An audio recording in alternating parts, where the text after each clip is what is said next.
Psychologue clinicienne dans les services somatiques. Au même étage, donc à Purpan, il y a les urgences psychiatriques. À l'origine, les urgences recevaient les personnes en urgence vitale suite à un accident de la route ou des accidents de santé tels que l'AVC, la crise cardiaque, qui mettent en danger et qui nécessitent une intervention très rapide pour maintenir en vie. Voilà, les urgences vitales, c'est en général ce que l'on a en tête. Actuellement, même si ces personnes-là viennent toujours, ces patients-là viennent toujours aux urgences, les urgences concentrent aussi toutes les personnes qui ne peuvent pas être accueillies ailleurs. Faute de possibilités de consultation médicale ou psychiatrique. Donc ces personnes-là viennent aux urgences par défaut. Les personnes nous disent qu'elles sont renvoyées d'un service à un autre. Elles évoquent la confrontation à une fin de non-recevoir. Elles sont toujours renvoyées ailleurs. À ce propos, nous avions écrit en commun, un groupe de l'intercollège, un article que vous pourrez consulter qui s'intitule « Parcours de soins, vers un échec organisé, ». Et ça aborde toutes ces questions. Donc nous rencontrons aux urgences des personnes en crise, des personnes précaires de plus en plus précaires, des personnes âgées isolées et beaucoup de personnes très isolées. On remarque des situations très particulières maintenant aux urgences.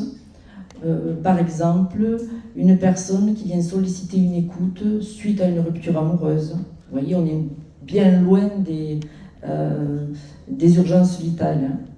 Une grand-mère qui vient échanger à propos d'une mésentente avec son fils et sa belle-fille. Bref, des situations de la vie quotidienne qui étaient avant partagées avec les proches, avec la famille, dans les relations sociales. Et dans le manque actuel de liens, ces personnes viennent aux urgences spontanément pour être écoutées. Donc ça peut étonner. Dans le temps, il y aurait une tendance à psychologiser ou à pathologiser des situations de la vie quotidienne, faute de manque d'échange dans le social, dans la famille, dans les relations en général. Depuis ces dernières années, nous rencontrons aux urgences de nouveaux patients malades de leur vie au travail, et ça de plus en plus souvent. Les personnes font un malaise sur le lieu professionnel et sont acheminées aux urgences par les pompiers. Alors j'évoquerai le cas de Madame T, une femme qui arrive aux urgences somatiques et qui est hospitalisée avec diverses plaintes, des douleurs, des vomissements, des difficultés alimentaires, elle est très affaiblie. Le médecin urgentiste comprend qu'elle traverse une période de crise, mais il n'en comprend pas l'origine, ni le versant somatique, il ne comprend rien. Donc dans ce cas-là, il reste une possibilité, le psychologue. Madame T, c'est une femme d'une cinquantaine d'années, 50 et quelques années, qui est comptable dans un établissement scolaire du second degré. Elle a un nouveau chef de service. Jusque-là, tout allait bien. Ça fait des années qu'elle est à l'éducation, des dizaines d'années qu'elle est à l'éducation nationale. Et là, un nouveau chef de service qui lui demande de pratiquer une comptabilité pour laquelle elle n'est pas formée. Elle a demandé une formation pour s'adapter à la demande, dont elle veut bien faire. Cela lui a été refusé. Et le quotidien devient un enfer, puisque tous les jours, on lui demande un travail pour lequel elle n'a pas de compétences. Elle est confrontée chaque jour, nous dit-elle, à son incompétence et à une mauvaise image d'elle-même. Donc, des temps de crise, des arrêts maladie, jusqu'à l'hospitalisation, hein, ça va très loin quand même. Et elle exprime un très fort sentiment de culpabilité parce que jusque-là, elle aimait beaucoup travailler et elle investissait son travail. Il lui reste encore 10 ans à travailler avant le droit à la retraite et elle ne voit pas d'issue. Elle a longtemps cherché à s'adapter, mais elle se sent actuellement épuisée. À l'hôpital, elle s'adresse aussi à des soignants eux-mêmes impactés et épuisés dans leur secteur et dans leur contexte professionnel. Les professionnels de santé épuisés reçoivent des patients épuisés comme une contamination psychique qui s'étend et se propage, ce qui ne facilite pas toujours l'écoute ou parfois la parasite, à savoir que le soignant peut s'identifier au patient ou au contraire mettre en place des mécanismes de rationalisation pour mettre à distance cette problématique dans laquelle il est lui-même pris et englué. On demande à Madame T, donc qui est comptable, d'être polyvalente, comme il est demandé aux soignants de l'hôpital de l'être. Il faut maintenant mutualiser le personnel et pas seulement le matériel ou les locaux. Avant, on disait qu'il faut mutualiser les locaux, partager les bureaux, le matériel. Maintenant, on mutualise le personnel.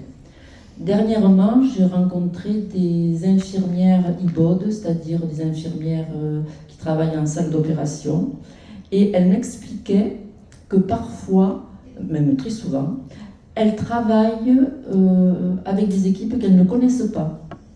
C'est-à-dire qu'elles travaillent dans un secteur, par exemple, je vous dirais en chirurgie maxillofaciale, mais on peut leur demander d'aller travailler dans un autre secteur. Sans qu'elles soient, bon, elles disent le travail de base est à peu près le même, mais quand même, il y a quand même des spécificités auxquelles elles ne sont pas préparées. Donc elles arrivent, elles ne connaissent pas le chirurgien, elles ne connaissent pas les autres membres de l'équipe et elles travaillent. Et même, il y a dans ce secteur, une me disait qu'elle était intérimaire. Donc imaginez, en salle d'opération, donc elle disait que c'était très très stressant, parce que justement, ils n'avaient rien en commun, ils ne partageaient rien. Quand elle arrive, elle ne connaît rien du patient. Donc c'est vraiment une participation technique, et c'est très compliqué. Donc ça, là on parle de mutualiser le personnel. À l'hôpital, il est demandé de s'adapter au mode dégradé. Vous l'avez tous entendu, ça. Cela implique de travailler dans un contexte altéré, détérioré, en renonçant souvent au travail bien fait et dans l'économie de ses propres compétences. Ainsi, le monde du travail est le reflet d'une évolution sociétale. Il faut faire vite, mais pas obligatoirement bien. Et particulièrement aux urgences, le temps est compté, surtout en somatique. Le temps d'hospitalisation aux urgences ne doit pas dépasser quelques heures. Pour l'administration, plus l'hospitalisation est courte et plus elle est rentable. J'ai déjà entendu aux urgences que l'on ne sollicite pas le psychologue car cela risque de prendre trop de temps. La durée moyenne d'hospitalisation en ambulatoire et en unité médico-traumatique est de 3 à 5 heures avec 200 à 250 personnes reçues par jour à Purpan. Voilà. À propos des communs, il est difficile de partager des temps d'échange aux urgences. Lorsque l'interne ou le médecin urgentiste a sollicité le psychologue, pour lui, il a passé la main, il a passé le relais, et il ne se préoccupe plus trop de la problématique. Il considère que c'est pris en charge et que bon, c'est bouclé. Il est souvent difficile d'échanger avec lui ensuite. Cela se fait plutôt avec les soignants et l'assistante sociale, donc l'équipe des soignants et des intervenants. Et le médecin, souvent, on ne le voit plus, on ne le rencontre plus. Je dis bien en somatique, parce que lui, il est dans les urgences, il a lui-même la pression des patients à rencontrer. Donc là, les communs sont à l'épreuve. En parallèle, qu'en est-il, là je vous parlais des adultes aux urgences, qu'en est-il pour les urgences pédiatriques, donc pour les enfants? Et je passe la parole à ma collègue.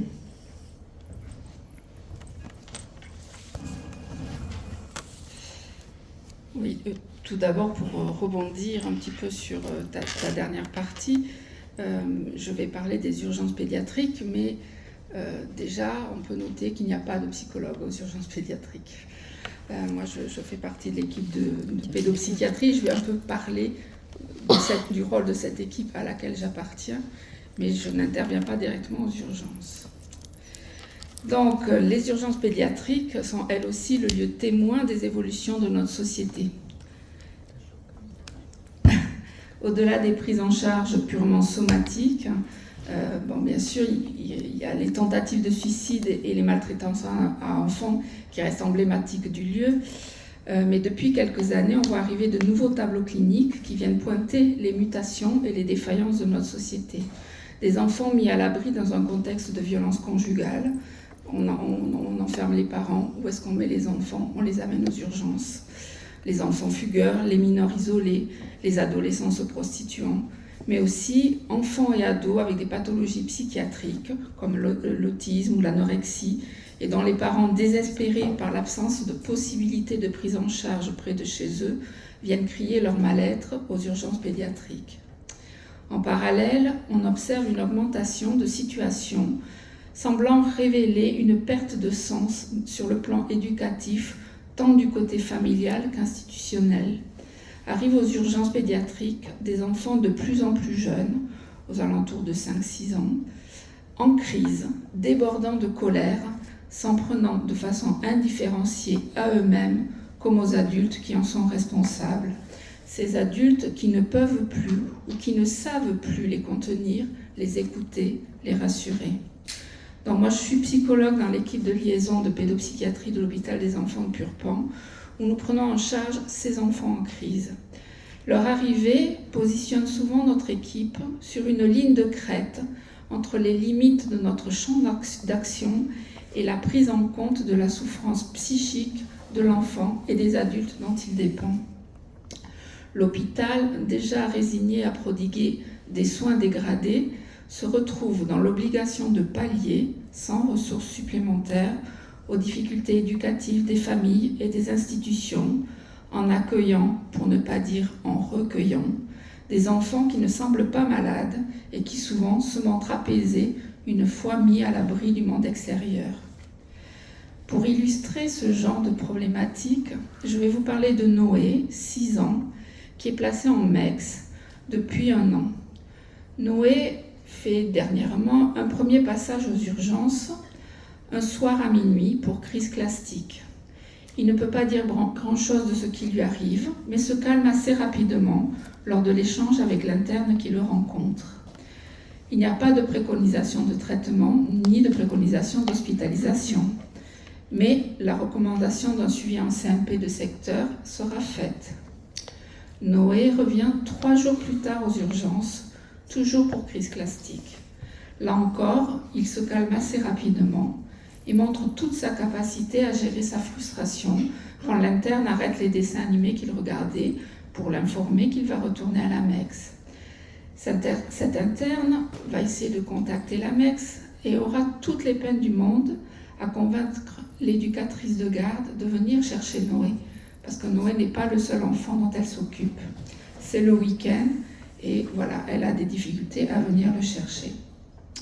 De même, il aura aussi toutes les peines à échanger avec la cadre de garde qui s'occupe de la MEX ce jour-là, qui lui dira « Je ne le connais pas cet enfant, hein. Moi je vous lis juste ce qu'il y a sur l'écran ». 3 jours après, c'est un autre professionnel de la MEX qui appelle au secours par téléphone. Le contact avec le CMP a été fait, mais les délais d'attente sont trop longs. La veille, à l'école, Noé a tapé son AESH. Les crises se répètent, s'amplifient. L'équipe éducative ne sait plus comment faire. On ne pourrait pas l'hospitaliser. Dans cette demande, on sent tout le désespoir d'une équipe à bout de souffle qui prend déjà le relais d'une famille en difficulté, le désespoir d'une institution spécialisée qui ne sait plus comment y faire et qui s'adresse à une autre institution, l'hôpital, qui n'a déjà plus les moyens de prendre soin au sens anglais du care. La prime histoire de Noé nous en donne un autre aperçu, car ce n'était pas la première fois qu'il venait aux urgences. À l'âge de 6 mois, sa mère l'y avait amené pour une brûlure au 2e degré, et plutôt sur l'extérieur du corps, et dont elle n'a pas pu dire la cause. C'était un jour férié, Malgré le caractère suspect de la brûlure, aucun signalement n'a été fait aux services sociaux. Noé reviendra 1 an plus tard aux urgences pour convulsion suite à inhalation d'un produit dangereux. Là encore, aucun signalement n'a été fait. Inexpérience du professionnel en matière de prévention, manque de temps pour transmettre les informations, fatigue professionnelle. Les urgences adultes ou pédiatriques semblent être devenues l'ultime lieu d'accueil, d'écoute et du prendre soin de notre société. Une illusion généralisée qui ne fait que renforcer le malaise du côté des professionnels hospitaliers et fait porter sur eux l'ubérisation rampante de notre monde contemporain quand de l'intérieur, les politiques managériales leur ont déjà fait intégrer la normalité des soins en mode dégradé. Des soins purement médicaux, dénués de toute l'humanité qui devrait les border. Une illusion sociétale qui renvoie l'hôpital à ses origines médiévales, celle de l'accueil des indigents, l'hospital, donnant aux urgences l'apparence d'une cour des miracles. Urgences qui, au fil du temps, sont devenues le miroir d'une société qui se pathologise dans la plainte non entendue des individus qu'elle produit par le délitement généralisé de ce qui faisait autrefois le commun.